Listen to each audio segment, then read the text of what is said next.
Background and conviction. Combs was tried in federal court in New York.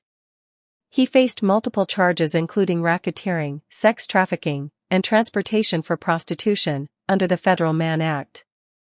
On July 2, 2025, a jury acquitted him of the more serious racketeering and sex trafficking charges, but found him guilty on 2 counts of transporting individuals for prostitution.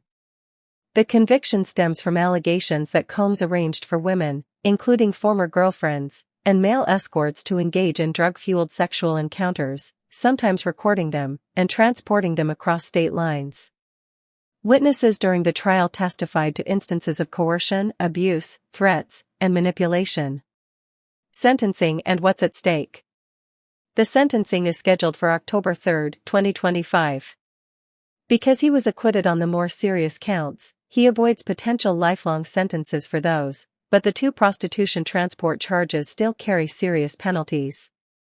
Each of the 2 counts he's convicted of can carry up to 10 years in prison, meaning a theoretical maximum of 20 years total.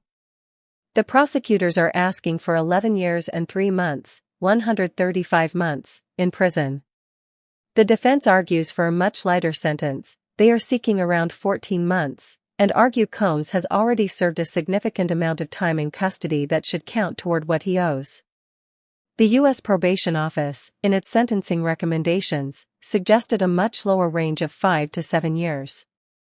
Judge Arun Subramanian, the sentencing judge, has indicated he may adhere to the sentencing guidelines, which lean toward a mid-range recommendation, around 70 to 87 months, i.e. 5.8 to 7.25 years, if no significant factors push it up or down.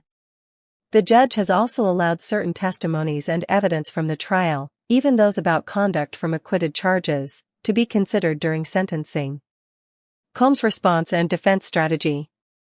In a letter submitted just before sentencing, Combs described his past as broken, claimed to be sober and remorseful, and asked for mercy.